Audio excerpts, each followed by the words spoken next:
दोस्तों, पूरे यूरोप की तरफ से रूस के ऊपर तेल खरीद पर प्रतिबंध लगाया गया था, लेकिन अब वही तेल भारत के जरिए यूरोप पहुंच रहा है और इसने अपने सभी रिकॉर्ड तोड़ दिए हैं और भारत को इससे भारी कमाई हुई है। ताजा आंकड़ों ने अमेरिका सहित दुनिया भर के देशों को चौंका दिया और यूरोप के दोहरे मापदंड को भी दुनिया के सामने ला दिया।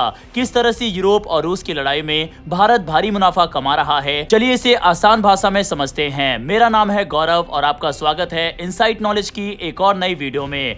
हाल ही में सामने आए आंकड़ों के मुताबिक भारत से यूरोप को होने वाले जेट फ्यूल यानी विमान ईंधन के निर्यात में एक बार फिर तेज बढ़ोतरी देखने को मिली है। खास बात यह है कि ये बढ़ोतरी उस समय हो रही है जब यूरोपीय संघ यानी यूरोपीय यूनियन ने रूसी मूल के तेल उत्पादों पर प्रतिबंध लगा रखा है। आंकड़ों के अनुसार इस समय यूरोपीय संघ भारत से प्रतिदिन लगभग 62,000 से 64,000 बैरल जेट फ्यूल आयात कर रहा है। ये ईंधन मुख्य रूप से भारत के गुजरात स्थित जामनगर रिफाइनरी से इटली भेजा जा रहा है। ऊर्जा बाजार पर नजर रखने वाली एजेंसी केपलर और LSEG के डेटा में ये जानकारी सामने आई है। अगर पिछले कुछ महीनों की तुलना करें तो ये स्तर दिसंबर 2025 के बाद सबसे अधिक माना जा रहा है। दिसंबर 2025 में यूरोप ने भारत से लगभग 89,000 बैरल प्रतिदिन जेट फ्यूल खरीदा था। इसके बाद जनवरी 2026 में यूरोपीय यूनियन ने एक बड़ा कदम उठाया और रूस से जुड़े तेल उत्पादों पर प्रतिबंध लागू कर दिया।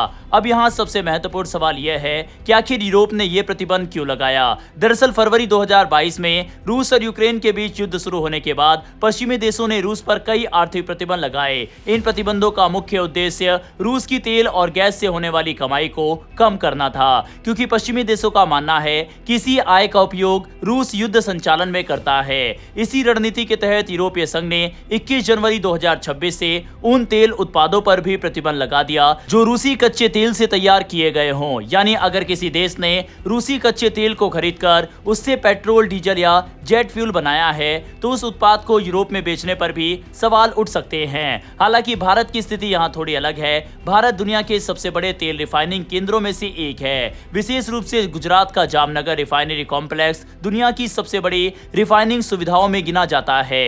ये रिफाइनरी रिलायंस इंडस्ट्रीज द्वारा संचालित की जाती है और इसकी खास बात यह है कि यहाँ दो अलग अलग रिफाइनरी मौजूद है। इनमें से एक मुख्य रूप से भारत की घरेलू जरूरतों को पूरा करती है, जबकि दूसरी अंतर्राष्ट्रीय बाजार में निर्यात के लिए काम करती है। रिलायंस ने पहले ही स्पष्ट किया था कि उसकी निर्यात उन्मुख रिफाइनरी में रूसी कच्चे तेल का प्रसंस्करण बंद कर दिया गया है। यानी कंपनी का कहना है कि यूरोप को भेजे जाने वाले ईंधन में रूसी तेल का उपयोग नहीं किया जा रहा है। इसके बावजूद अंतर्राष्ट्रीय स्तर पर यह बहस जारी है कि वैश्विक तेल व्यापार के बदलते स्वरूप ने कई नए रास्ते खोल दिए हैं। भारत, चीन और कुछ अन्य देश रियायती दरों पर कच्चा तेल खरीदते हैं और उसे रिफाइन करते हैं और फिर तैयार उत्पादों को दुनिया के अलग अलग बाजारों में बेचते हैं। इसी बीच एक और महत्वपूर्ण घटनाक्रम सामने आया।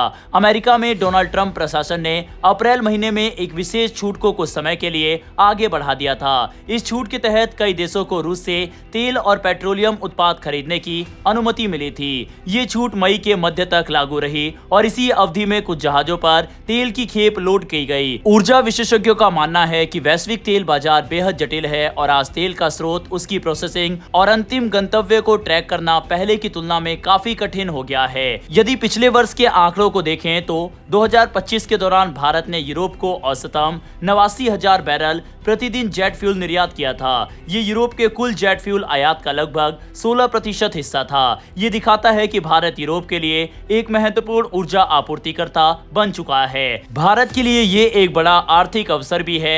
एक तरफ भारत रियायती दरों पर कच्चा तेल खरीदकर अपनी ऊर्जा जरूरतों को पूरा कर रहा है, वहीं दूसरी तरफ तैयार पेट्रोलियम उत्पादों का निर्यात करके विदेशी मुद्रा भी कमा रहा है। हालांकि आने वाले समय में ये देखना दिलचस्प होगा कि यूरोप अपनी ऊर्जा सुरक्षा और प्रतिबंधों की नीति के बीच किस प्रकार संतुलन बनाता है। साथ ही भारत वैश्विक ऊर्जा बाजार में अपनी भूमिका को किस तरह और मजबूत करता है, इस पर भी दुनिया की नजर बनी रहेगी। आपकी इस पूरे मैटर पर क्या राय है? और हाँ, अगर आपको फॉरेन पॉलिसी और वर्ल्ड अफेयर से जुड़ी ऐसी वीडियो देखना पसंद है तो नीचे दिए गए सब्सक्राइब बटन को प्रेस कर बेल आइकन को जरूर दबा लें। फिर मिलेंगे ऐसी एक नई वीडियो के साथ। धन्यवाद। जय हिंद, जय भारत।